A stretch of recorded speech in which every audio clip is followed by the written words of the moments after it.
So there I was, a 12-year-old in bed, too excited to sleep. Next to me was a warmth, a rhythm, a connection. It was a shortwave radio. It was a gift from my parents. It had those old-fashioned tubes in the back, and they were warm.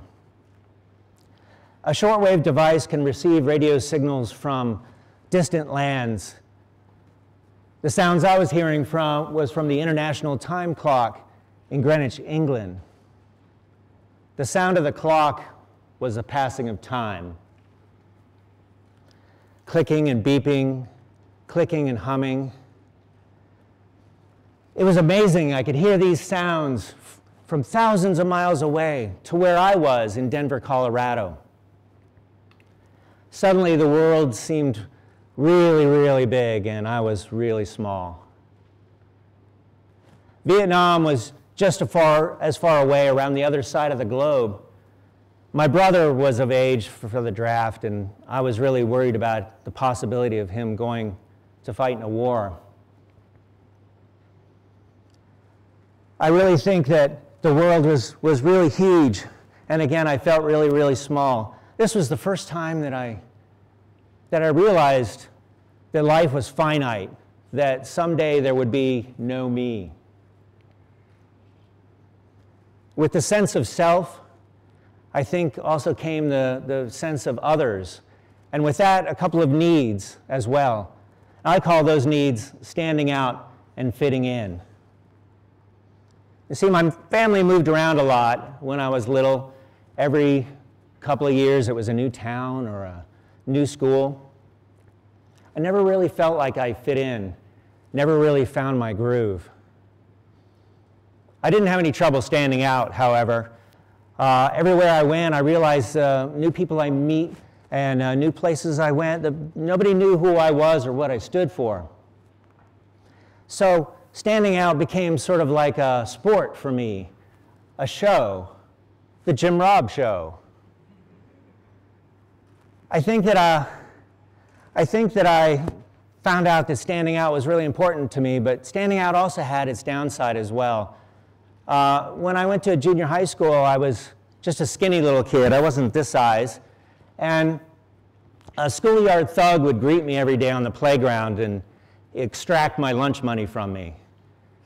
On days that I forgot my lunch money, a beating would remind me not to forget again.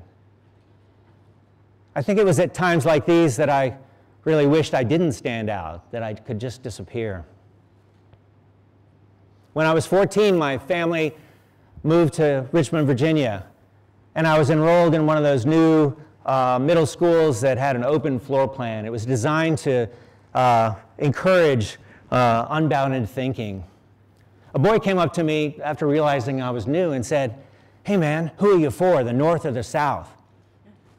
I said, "I don't know what you're talking about. I'm from the West." He said, "You know, the Civil War, man."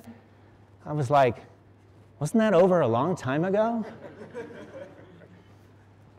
You see, I don't know if he was trying to include me or exclude me from something, but I often think back to Richmond back in 1974, and the city was trying to identify itself in an era of forced integrated schools, neighborhoods divided by highway projects, and whole populations fleeing to the nearby counties. I don't know what North and South meant or what my views were. I was still struggling to find myself. I found it was very easy to make friends. My siblings and I joined a youth folk dance group, and I felt like I really fit in there. We practiced and danced at nursing homes and shopping malls and at local events. I felt like I fit in until I had one of those crazy growth spurts.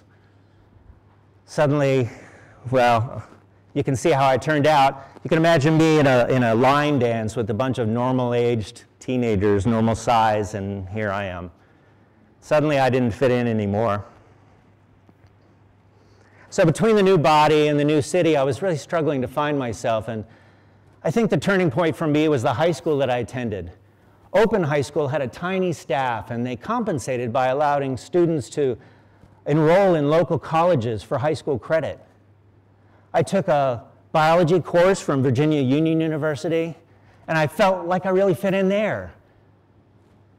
Sure, I was the only white kid on campus and certainly the only high school student, but the faculty and the students, they were welcoming, and we focused on our academics, and it felt really great. Later on in the semester, I was chatting with some of the college students, and they were sort of surprised to find out I was still in high school. I took 2 classes here at Virginia Commonwealth University. One was astronomy, and another one was a video editing course. The video course let me explore art and technology, and I was hooked.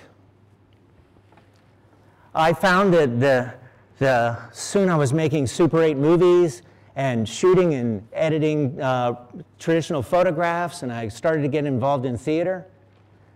The arts was a place for me to stand out by being me, and it was a place for me to fit in by being with like-minded others.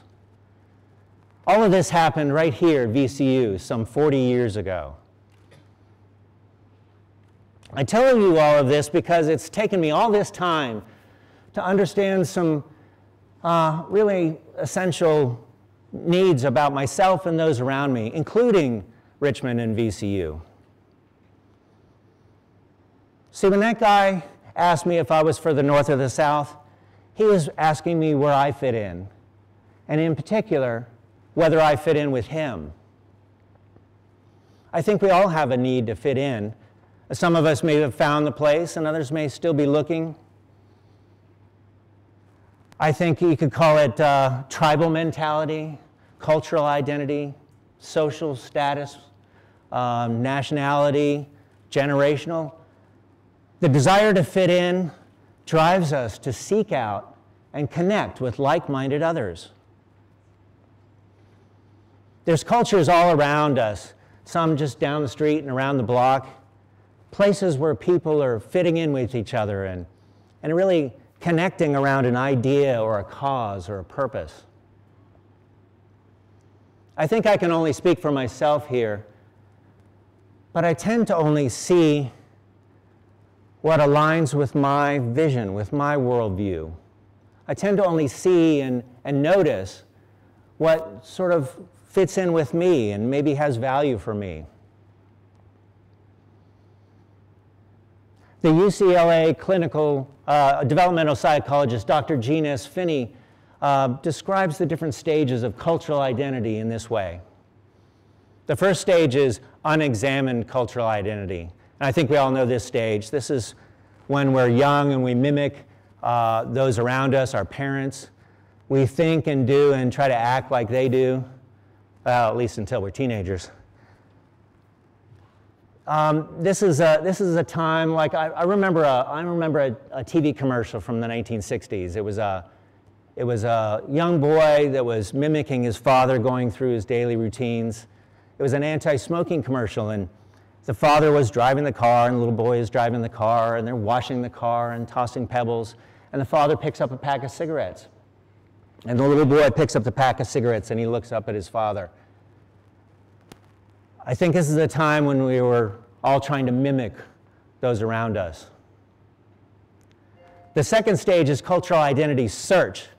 This is the time when we start to branch out and explore our own personal beliefs and the greater world of cultural identity. We start to get influenced by sports and religion and popular culture.